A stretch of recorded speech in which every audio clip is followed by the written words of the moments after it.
यार there are so many questions from the Indian Super League fans कि भाई क्या फाइनेंशियली स्टेबल है हमारे क्लब्स, क्या हमारे क्लब्स में रेवेन्यू आ रहा है, क्या हमारे क्लब्स आगे साल तक खेलते रहेंगे, क्या एफएसडीएल जो है इंडियन सुपर लीग के साथ में रहेगा या नहीं रहेगा. This are the questions asked always by the Indian Super League fans. But let me tell you one thing man, these player salaries, the agent salaries are going to eat up Indian football. The inflated salaries are getting out of hand. Now this will directly affect Indian football. Now आप पूछोगे यार ये कैसे effect करेगा Indian football को. तो भाई सबसे बड़ी चीज आप देखो, यहाँ पे प्राइम एग्जांपल आपके सामने है हैदराबाद एफसी के साथ में क्या हुआ. Of course yes, the salaries were not that inflated but they couldn't be financially stable. And अभी उनके ऊपर फीफा बैन्स लग चुके हैं, ट्रांसफर बैन्स लग चुके हैं, प्लेयर्स की उन्होंने सैलरी पे नहीं की, बहुत सारे कांड उनके साथ में हुए हैं. और ये not only Hyderabad FC, there are many clubs who are complaining. अंदर से बहुत सारे बातें चल रही कि ये बंद हो सकती है, वो बंद हो सकती है, हो सकता है ये क्लब शट डाउन हो जाए, हो सकता है ये क्लब जो है जो तरीके का कॉम्पिटिटिवनेस ला रही थी इंडियन सुपर लीग में वो तरीके का कॉम्पिटिटिवनेस नहीं ला पाए. तो ये सब सारी चीजें जो है इंडियन सुपर लीग में और इंडियन फुटबॉल में बहुत दिन से चल रहे हैं. Now the biggest question, how these inflated salaries are directly impacting on the Indian Super League clubs. If you look at the whole scenario, the financial sustainability was never there in the Indian Super League. यहाँ पे उन्होंने क्या कर दिया, every club from the first season started paying Indian football players a higher amount, very high. क्योंकि देखो demand and supply equal basis पे चलेगा तो फिर सही चलेगा भाई, एक सही लाइन होनी चाहिए. बट डिमांड एंड सप्लाई यहाँ पे अप एंड डाउन है. डिमांड बहुत ज्यादा है, सप्लाई बहुत कम है. अगर आप देखोगे डोमेस्टिक प्लेयर्स के लिए हायर डिमांड है, ऑफ कोर्स यस उतनी तरीके की सप्लाई नहीं है. जो बाकी के प्लेयर्स हैं, कुछ बचे कुछ प्लेयर्स हैं, उनको जो है दबा के सैलरी दिया जा रहा है. बट मोहन बगान सुपर जायंट्स हो, ईस्ट बंगाल हो, केरला ब्लास्टर्स हो, मुंबई सिटी हो, अगर उनका रियल वेज बिल अगर आप देखोगे तो आप बोलोगे यार ये कितना पे कर रहे हैं इन प्लेयर्स को. And it's simple as that. But again it's good for few people that will say कि भाई हाँ यार फुटबॉल में भी पैसा है, इन्वॉल्व होते हैं फुटबॉल में. But it's not good for the reality of Indian football because it's simple भाई. आपके सामने एक चीज मैं रखना चाहूंगा, फाइनेंशियल इंस्टेबिलिटी कब आती है, जब आपकी वेज बिल ज्यादा हो. एंड वेज बिल आप जब ज्यादा हो जाते हैं तो डेब्ट अकोमुलेशन हो जाता है यहाँ पे और आपका जो क्लब है हो सकता है कोलैप्स हो जाए. It's simple as that. In simple words मैं आपको समझाऊं. और इसी वजह से जो आपका ग्रासरूट का पैसा है, आपका जो यूथ एकेडमीज का पैसा है, जहां पे आपको सही इंफ्रास्ट्रक्चर में पैसा लगाना चाहिए, वहां पे आप पैसा नहीं लगा पाओगे. व्हाई? बिकॉज जो भी मेन अमाउंट ऑफ मनी है वो आपके प्लेयर्स के सैलरीज में जा रहा है, वो आपके एजेंट सैलरीज में जा रहा है, वो आपके दूसरे बोनसेस वगैरह में जा रहा है. जहां पे आपको पैसा लगाना है, यूथ सिस्टम में आपको पैसा लगाना है, आपको इंफ्रास्ट्रक्चर में पैसा लगाना है, आपको यूथ एकेडमीज बनाने में पैसा लगाना है, वो आप वहां पे नहीं लगा पा रहे. ऊपर से यहाँ पे थोड़ी सी इनइक्वालिटी भी देखने के लिए मिल जाएगी आपको, थोड़ा सा ना वो अनबैलेंस्ड कंपटीशन देखने के लिए मिल जाएगा, अनबैलेंस्ड ड्रेसिंग रूम देखने के लिए मिल जाएगा. सबसे बड़ा एग्जांपल ना, लोग क्यों स्पेकुलेशन कर रहे थे कि भाई अनवर अली जो है थोड़ा सा इम्बैलेंस ला रहे हैं मोहन बगान के स्क्वाड में, ड्रेसिंग रूम में अनरेस्ट दिख रही है. क्यों? ये स्पेकुलेट है, ये रियल नहीं है बट स्पेकुलेशन था बहुत सारे ऐसे ट्विटर जर्नलिस्ट का. क्यों था ये? क्योंकि अनवर अली की सैलरी बाकी लोगों से ज्यादा है और ऊपर से अप्पू या का इन्वॉल्वमेंट इसमें और थोड़ा सा वो मिक्सचर लेके आया, एक ग्रेवी बनाने की कोशिश की यहाँ पे कुछ जर्नलिस्ट ने, which in my opinion it's not right.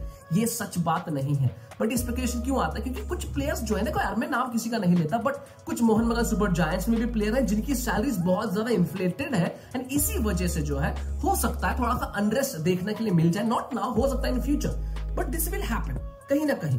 And over dependency on this kind of players will be the grave of many clubs. अगर आप देखोगे बहुत सारे क्लब्स जो टॉप पे रह रहे थे, Bengaluru FC, it has been a graveyard for domestic players. It's simple as that. जो भी आप देखोगे बेंगलुरु एफसी प्लेयर्स ला रही है, ओवर एज्ड प्लेयर्स ला रही है for no reason. They could have bought in some quality players but वो ला रही है. But again it's their preference, हम कौन बोलने वाले होते हैं, सिंपल सी बात है. बट इट्स शोइंग कि भाई डिपेंडेंसी बढ़ रही है प्लेयर्स के ऊपर जिनकी उतनी क्वालिटी भी बची नहीं है, इनका पीक जो है खत्म हो चुका है. तो भाई उनको लाके कोई फायदा नहीं है. But it is what it is right now भाई साहब. एंड वहीं पे जब डिपेंडेंसी ऐसे प्लेयर्स में बढ़ जाती है तो आपका जो ऑन पिच परफॉर्मेंस होता है वो सेम नहीं होता, मार खा जाता है, बहुत खराब हो जाता है. तो दिस शुड बी ये सब चीजें जो है क्लब को सोचना पड़ेगा. Of course they have brilliant minds, उनके पास बहुत सारे बिजनेसमैन हैं, उनके पास बहुत बढ़िया मैनेजमेंट है, but still they are not able to think about this thing. मुझे भी समझ में नहीं आ रहा है कि ये लोग सोच रहे क्या है। और इसी वजह से कभी कभी जो है स्पॉन्सर्स भी जो है पीछे हट जाते हैं, क्योंकि उनको पता चलता है ये क्लब उतना फाइनेंशियली स्टेबल नहीं है,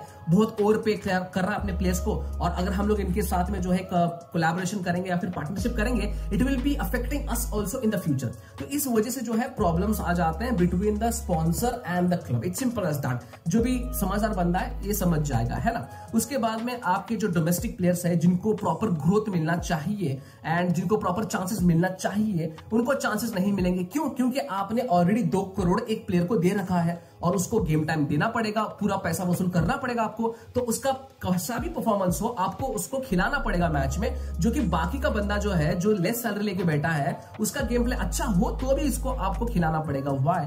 बिकॉज ये प्लेयर में को आपने ऑलरेडी बहुत ज्यादा पैसा दिया है, उसको जरूर आपको यूटिलाइज करना पड़ेगा। नाउ आई नो मैं थोड़ा सा मेरी अमेच्योर साउंड करूंगा मैं यहाँ पे, but it is what it is भाई। ये होता आ रहा है। बहुत सारे क्लब ऑफिशियल्स ने, कोचेस ने बोला है कि भाई मजबूरन खिलाना पड़ता है कुछ प्लेयर्स को, because we have paid lot of salary for him, lot of transfer fee for him. So this is affecting the Indian football indirectly, है ना। ऊपर से नेशनल टीम पे क्या इफेक्ट करता है? Of course yes, national team पे भी ये चीज अफेक्ट करती है। कैसे नेशनल टीम पे इफेक्ट करती है? क्योंकि आपको देखो यार, क्लब जो है प्रायोरिटाइज करेगी कि बड़े प्लेयर्स को ही लाएं, बड़े डोमेस्टिक प्लेयर्स को ही लाएं, no matter what his age is, बस उसका ऑरा, उसका वो स्टाइल देख के उसको लेके आते हैं। बट जो डोमेस्टिक प्लेयर है आपका, जो लोकल प्लेयर है, जिसको सही मायने में ग्रोथ की जरूरत है, जिसको सही मायने में गेम टाइम की जरूरत है, उसको आप गेम टाइम नहीं दे पाओगे तो वो कैसे ग्रो करेगा? एंड वो ग्रो नहीं कर पाएगा तो आपकी नेशनल टीम कैसे ग्रो कर पाएगी? सो यहाँ पे पूरा घूम फिर के एक बड़ा सा चक्रव्यूह या फिर आप बोल सकते हैं सर्कल बन जाता है। एट द एंड आपकी नेशनल टीम ही सफर करती है, कोई और सफर नहीं करेगा यहाँ पे। ऑफ कोर्स यस, क्लब तो सफर करेगा, बंद होकर चला जाएगा, but national team is there to stay. And अगर नेशनल टीम में आप प्लेयर्स को ग्रो नहीं कर पाओगे, देखो इवेंचुअली क्लब से ही प्लेयर आता है नेशनल टीम में खेलने के लिए, तो आप उसको जब प्रॉपर एक रूट नहीं दे पाओगे, एक प्रॉपर पाथ नहीं दे पाओगे, तो वो कैसे ग्रो करेगा? तो ये सब छोटे छोटे चीजें हैं जो इन्फ्लेटेड सैलरी के वजह से बहुत नेगेटिव इंपैक्ट डाल रहे हैं इंडियन फुटबॉल पे, और ये चीजों को बहुत जल्द चेंज करना पड़ेगा। ऑफिशियल्स हो गए आपके या कुछ भी हो गए, इसको मेरे ख्याल से यार सैलरी कैप लाएंगे तो बहुत बेहतर होगा। ये जो भी माल प्रैक्टिस है, फाइनेंशियल मैनेजमेंट का माल प्रैक्टिस है, इसको खत्म करेंगे तो बहुत सही होगा।